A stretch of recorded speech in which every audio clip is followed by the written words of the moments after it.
Alright guys, what's going on? It's Jack and welcome back to another video, and it is Sunday night as of this recording, and I'm probably going to post it within the next hour or two after I get done. So I wanted to basically do a little end of weekend one recap of the Black Ops Cold War beta, because I've put in about 9 or 10 hours or so into the game.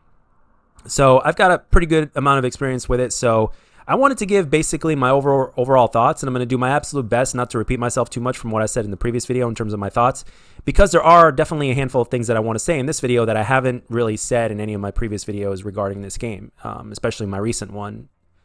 And that is the fact that this game actually, not only does it have potential, which is, again, I mentioned that in my previous video, but the thing is this game actually grows on you, and if it plays the way it's supposed to play in terms of connection and in terms of everything else, I think we're in for a good time, and it is more rusher friendly than Modern Warfare is. I will say it time and time again.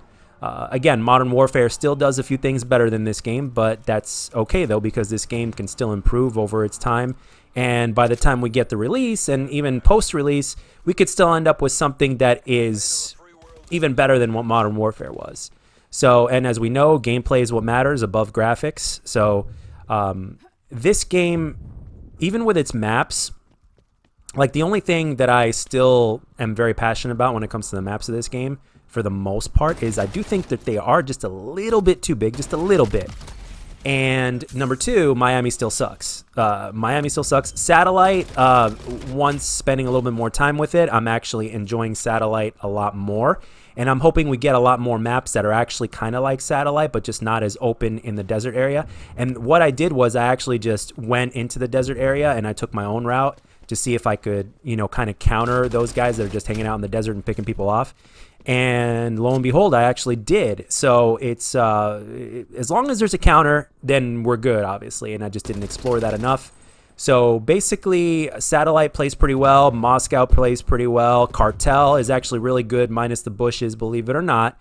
And Miami is a piece of shit. So that's 3 out of 4 maps that are pretty good. I won't say any of the maps are quote-unquote spectacular, but I will say that they do grow on you, though. Once you spend some time with the maps, they actually do grow on you. And whether you're, and both for rushers and campers, actually, believe it or not, because obviously with the maps being bigger and with there being more places to kind of go to, you can post up, and at the same time, if you're a rusher, this also gives you more flanking routes or more ways to approach a certain area of the map where you will not be expected. The only thing I could say is if you're a rusher that is an aggressive player like myself, all I could say is that Ninja is going to be a necessity, because the footstep sounds, the default footstep sounds are lower, are very loud. So people can still hear you coming from a mile away, and you can still hear them from a mile away. And sometimes even the sounds are inconsistent. Obviously, nobody's of high enough level to unlock Ninja unless you're using the what's it called, the default class before you can create a class. Unless you're using that class, nobody can create a class using Ninja, basically. So, at least not as of now. So, in Weekend 2, they're probably going to extend the rank in terms of, you know, what level you can reach. But Ninja, if you're a rusher, is going to be an absolute necessity, because they can still hear you coming from a while away. And like I said, the sounds and as well as the hit detection in terms of everything is very inconsistent. Even the sounds from where things are coming from. Sometimes the game tells you that there's somebody right next to you because you can hear their footsteps right next to you, and then you look there, they're not there, and they're actually on your left side, and they're further away than you thought. And you know, there's just a lot of inconsistencies like those. So basically what I'm trying to say, in a nutshell, overall, is if the connections get sorted out, if the default footstep sounds are a little bit lower than what they are now, so they're not as crazy. Maybe a slight buff to the assault rifles. I've only been using this one, and it's pretty good, but I think SMGs are very good in this game, and there's nothing wrong with that. I think they should remain good. So let's just hope that they buff the assault rifles as opposed to just nerfing SMGs. But the score streaks, like for instance the artillery strike, is actually pretty good. It's in my opinion, it's the best version of the lightning strike that we've had since Black Ops 2. Black Ops 3 lightning strike, not so good. Black Ops 4 was, if I remember correctly, was just a little bit better, but not quite as good as Black Ops 2. But this is even closer to what Black Ops 2 was. I think there was a point in time where game settings actually changed when I was playing, so they might have buffed it. And one thing I do know that they included was they had this, and I should have taken a screenshot of it.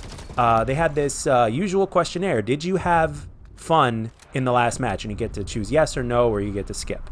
I always skip because I just never trust how they're gonna handle that, because quite frankly, if I say yes, they're gonna be like, oh, this dude had too much fun, he did really good, we gotta put him in a hard lobby. Or if I say no, then they're gonna think that I'm using reverse psychology or whatnot. I mean, I don't know. So I always choose skip, but the fact that that popped up is kind of a good sign. So hopefully we'll get like a toned down version of skill-based matchmaking. And again, the best players right now are the ones that are playing the beta. A lot of the noobs or whatnot are not even going to get the game till release, or they might not wait to get the game until the weekend, or maybe even the holidays. So, you know, Christmas noobs is a thing, and hopefully that will stay. I mean, obviously in Modern Warfare, apparently they weren't a thing.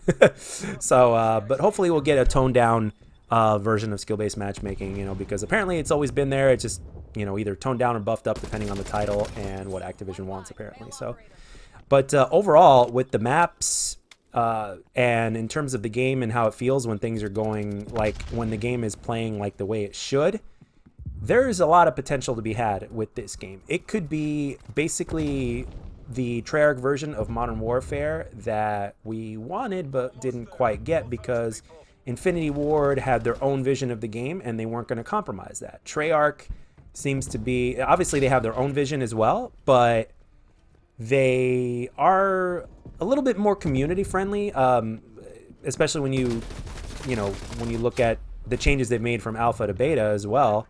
At least on paper, not all of them came to fruition like we hoped they would, but again, there's still plenty of time to be had for things to be patched up. And come release, I think the game at least should be even better and should perform more optimally. And I think beyond release that it should be even better. Now, granted, I'm not going to talk about loot boxes and stuff like that. Obviously, I don't think they belong in the game. They should be out of there. But I wouldn't be surprised if they came back, because Treyarch games overall, over the last X amount of years, have been more profitable. You know, if you don't count Modern Warfare, they've been more profitable. And I think this game might even become more profitable than Modern Warfare. But the only problem is everybody already has access to Warzone. So Warzone, I think, is what caused a lot of people to buy Modern Warfare. You know, because the multiplayer doesn't seem to be that popular now. I mean, there's not that many people watching the beta, so everybody's still watching Warzone. I saw a few big YouTubers or whatnot. They're in Warzone right now while the beta's up. So they're gonna go with Iron's hot. So in time, we will tell how this game develops, as well as how it's received and everything else. So that's basically my recap. Overall, I'm remaining optimistic, and I can't wait for weekend 2. So I hope you guys enjoy the rest of your weekend.